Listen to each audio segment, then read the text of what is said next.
இதே திருடாதியில பாத்தீங்கன்னா ஒரு ரவுடி ஒரு மாதிரி ரகடான ஒரு பையன். அதுக்கப்புறம் அவனுக்கு லவ் வந்தா எப்படி இருக்கும் ஒரு ரகடா இருக்கிற பசங்களுக்கு அப்படின்னு ஒண்ணு.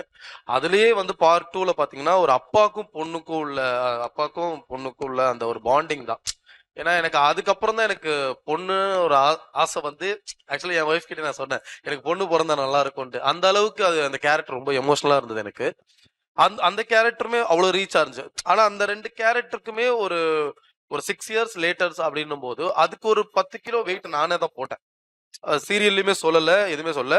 அதுக்கு ஒரு 10 டேஸ் கேப்ல தான் அந்த ஒரு 10 கிலோ வந்து நல்ல நொறுக்கு தீனியா போட்டு தான் ஏத்துனேன். வெயிட் ஒரு 10 கிலோ போட்டு அந்த ஃபேஸ்ல அந்த ப்ளோட்னஸ். ஏன்னா நான் சந்தோஷமாலாம் இல்ல.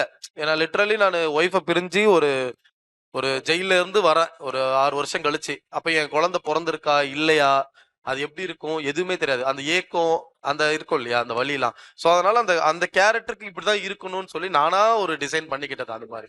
ஸோ இதயத்தை திருடாதைக்கும் சேதுக்கும் பாத்தீங்கன்னா நான் இதுக்கு இடையில வந்து ஒரு படத்துக்கு வந்து நான் முடி வளர்த்து இருந்தேன். அது ஆக்சுவலா நடக்கல. அது குற்ற பரம்பரையில வந்து நானும் ஒன் ஆஃப் த கேரக்டரா இருந்தேன். ஆமா. ஸோ சசிகுமார் சார் தான் டைரக்ட் பண்றதா இருந்துச்சு. ஸோ இவ்வளவு முடி வச்சிருந்தேன் ஃபுல்லா. நான் அது இடையில ஒரு 1.5 வருஷம் கேப்ல வந்து அதை முடி வளர்த்து நான் அது பண்ணியிருந்தேன்.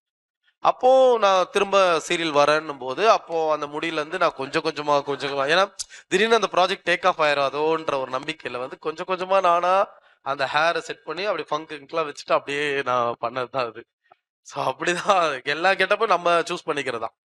ஏன்னா ஒரு டிஃபரன்ஸ் தெரியணும். ஏன்னா என்னோட சீரியலுக்குமே என்னோட சீரியல் 2 பார்ட்டுக்குமே வேரியேஷன் கொடுத்துருந்தேன். அதுக்கப்புறம் செகண்ட் சீரியல்லுமே வந்து தாடி கிளீன் ஷேவ் போலீஸ் கேரக்டரா பண்ணேன். தேர்ட் சீரியல் ஒரு மதுரையில ஒரு பெரிய ஒரு செல்வாக்குள்ள ஒரு மனுஷனோட புள்ள. ஸோ